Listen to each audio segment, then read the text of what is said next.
This is Democracy Watch. Mark, we've all seen that now that the House bill compelling the release of the Epstein files is going to pass, that Donald Trump has jumped on board and said basically that Republicans should go ahead and sign on to this thing. At the same time, we also know that a few days ago, Donald Trump publicly told Pam Bondi that she needs to investigate a bunch of Democrats, Bill Clinton, Larry Summers, Reid Hoffman, JP Morgan Chase. Do you have any concern that even if this bill passes, compelling the release of the Epstein files, that Donald Trump can then point to an ongoing investigation into Bill Clinton as some pretext to be able to say, well, we can release some of the files, but not all of them, because of course we have this ongoing investigation? Oh, I think Donald Trump is going to play every card he can from the bottom of the deck. You know, he started by saying, as I said Friday, they should vote for it. I went back and looked at the transcript. He didn't say that on Friday. Note that he only says that the House Republicans should vote for this. What about the Senate Republicans, right? This is a bill. It's got to go from the House to the Senate. Why isn't he calling on Senate Republicans to vote for it? And what about him signing it? Has he agreed he's going to sign it? And all of that, Brian, all of that is kind of beside the point, because any moment right now, he could pick up the phone and tell Pam Bondi, just release the files. So right. He's going to play a number of additional roadblock cards before we get to the point that you're saying, which is he'll say, oh, well, it did pass the House. Oh, it did pass the Senate. Oh, I had to sign it or it was going to be overridden a veto. Oops. It turns out Pam Bondi can't release anything, because there's this ongoing criminal investigation that Donald Trump, created out of thin air, out of whole cloth, out of nothing, in order to continue to stonewall the release of these files. There is no reason why they cannot be turned over to Congress. There is no reason they could not comply with the existing subpoena by the House Oversight Committee.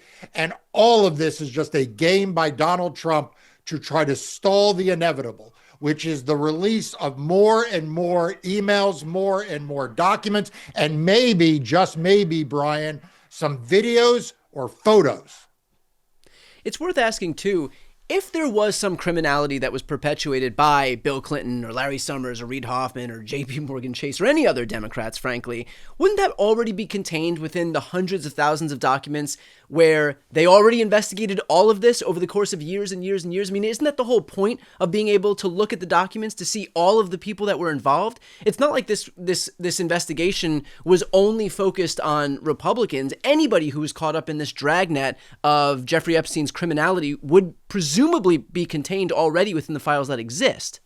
Absolutely. And look, we know that all the heat and the energy has been by Donald Trump and his cronies to look after Democrats. I mean, that's of course been the goal all along.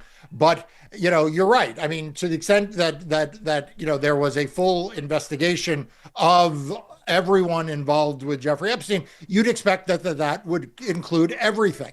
Donald Trump is not interested in going after everyone. In fact, Donald Trump may not even be interested in going after anyone here. Normally, I say he's only interested in going after Democrats. Here, he just wants the whole Epstein thing to go away. Like the Epstein files, the Epstein emails, the Epstein drawings, as you recall, like all of this is just one big embarrassment wrapped in a humiliation for Donald Trump. Like at a minimum, and I mean minimum, what these records continue to show is that Donald Trump is mentioned over and over and over again. Donald Trump is involved in some form or fashion. I don't know what the full extent of it is, but it is a big embarrassment for him. And I think he just wants them to all go away.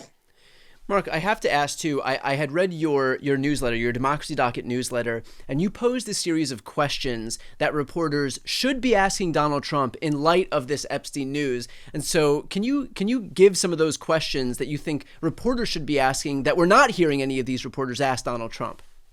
Yeah, Brian, I'm glad you asked. I listed 10 questions that the media should be asking Donald Trump. And of course, they don't ask Donald Trump these hard questions because they want to both sides this, because their parent companies may want some merger or acquisition, or because, well, I'll leave you the rest of it for you to imagine. So here are some easy ones. He says that the House Republicans should vote to release the Epstein files. What about the Senate Republicans?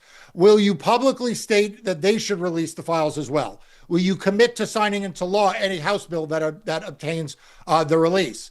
One of my other questions, if you want the Epstein files released, why don't you simply order DOJ to release them now? On Friday, you said the Epstein files were another Russia scam. Why are you comparing an investigation involving Epstein to the 2016 Russia investigation? Is there something about your relationship with Russia that you believe parallels the evidence in the Epstein crimes?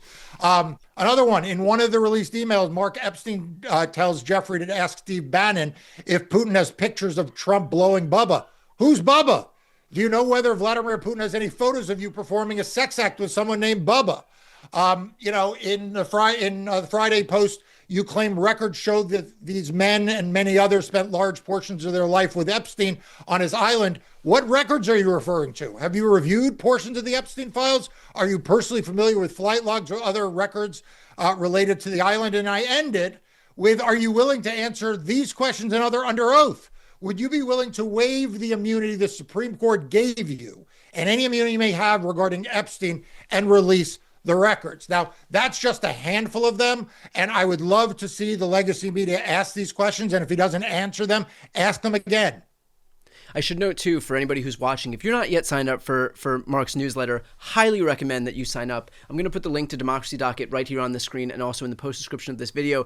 This is the kind of analysis that we need to be elevating right now. So, again, if you're not yet signed up, please do yourself a favor and sign up.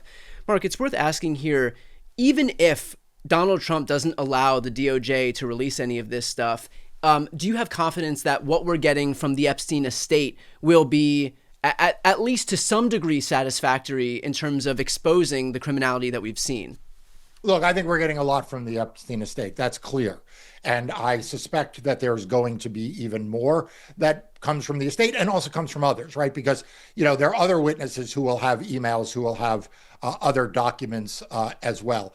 I am confident of this. I am confident that at the end of the day, these records are all coming out. Donald Trump can put a clamp on them in one place, but then they push in another direction. He could put a clamp there and then it moves back. Like, he is panicked, clearly. I mean, you look at his body language, you look at his overall demeanor. He looks like shit. And I mean, that is for a guy who normally looks his age. He looks like overwrought by this, and he's clearly doesn't know how to stop it. But I think they are all coming out. The question is, as I said, I've asked legacy media why they aren't doing more here. I mean, ask yourself why they aren't beating the drum on Donald Trump the way they did Hillary Clinton over her emails, the way they did when it was John Podesta's risotto recipes that they wanted outed before the 2016 election. And maybe the answer, Brian, is because at the same time that they were clamoring for that, a reporter at the New York Times that is in these emails released in the most recent batch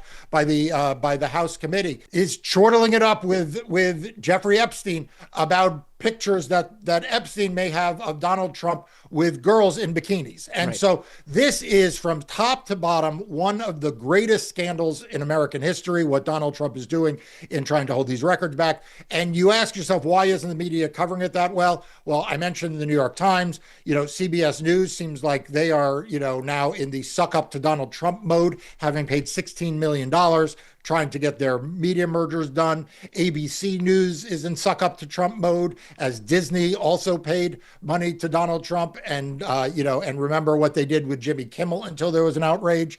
CNN, I mean, what the hell happened to CNN? I mean, CNN, they're nowhere to be found. I mean, they are both siding their way into absolute oblivion. So it is left to people like you and this channel, and I hope everyone subscribes to this channel, hits the bell to be informed when there's new content, and other new media outlets, other independent media that don't rely on the corporate overlords, on the people that are sucking up to Donald Trump in order to get the important information out.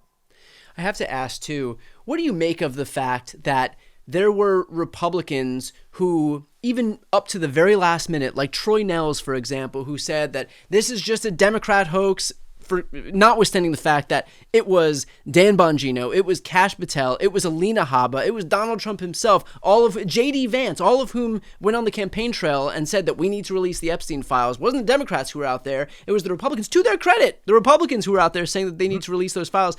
You've got Troy Nehls, who up till the very last minute refused to release the files, but then once Donald Trump came out and said, you know what, as I said on Air Force One, now that I see the inevitability of this thing happening, the Republicans should release this thing. And only then do we have someone like Troy Nehls come out and say, you know what? I do plan on voting for the release of the Epstein files. What does it say that there is not a scintilla of courage only until the moment that you realize that you have political cover from Daddy Trump, even on issues like protecting pedophiles? Absolutely. And it's not just the House Republicans. I mean, where are the Senate Republicans? You know, it'd be nice, by the way, if the legacy media asked some of these Senate Republicans, instead of throwing them softballs about the shutdown, it'd be nice for them to ask them about this. But, you know, where's Susan Collins? You know, where's Dan Sullivan, senator from Alaska? You know, where is John Cornyn, who's supposed to be some kind of moderate from Texas, right? Where are all these Senate Republicans who claim that they are, independent because they're senators? Why aren't they lining up to say, hey, we want to introduce a parallel bill in the Senate? Because, for this House bill to matter, it has to pass both the House and the Senate and get signed by the president. Now, before we get to the president, it has to get through the Senate. Where's John Thune? Why isn't John Thune saying, I'm going to bring this up right away? As soon as it comes over from the House. Right. I'll tell you why. Because the Republicans in the Senate are cowards. They're just as cowardly as the House members are. They're just as bad as the MAGA extremists in the Republican House. I mean, they act like they're somehow different, but they're not. There are only two flavors of Republican politicians in Congress. There is proud MAGA and there's scared MAGA. And sure, there are more proud MAGA in the House and there are a lot more scared MAGA in the Senate. But, we're about to watch as all of those scared MAGA Republicans in the Senate do everything they can to say, I didn't read the bill. I didn't hear about the bill. I don't know what's going on. I never heard this.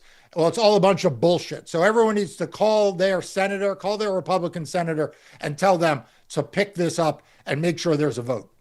And let's finish off with this.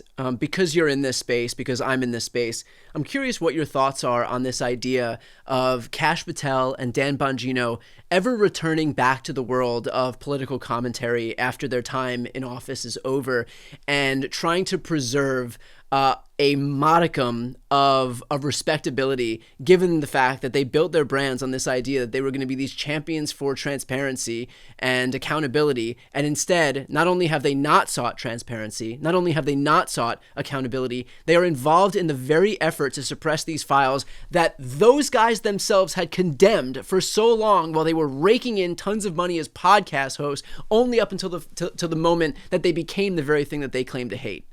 Yeah, I mean, what's not clear is whether the greater tragedy of this is how absolutely unprincipled they are or how much their followers were misled, right? Yeah. I mean, like on the one hand, if this was just about these two people who will go down in history as villains, as cowards, as people who, when their country needed them to stand tall, they instead became part of this administration and bowed down, compromised all their principles. If that was the worst of it, it would be easier to take. But the fact is there were hundreds of thousands, if not millions of Americans who listened to them, who paid money to advertisers and others to support them.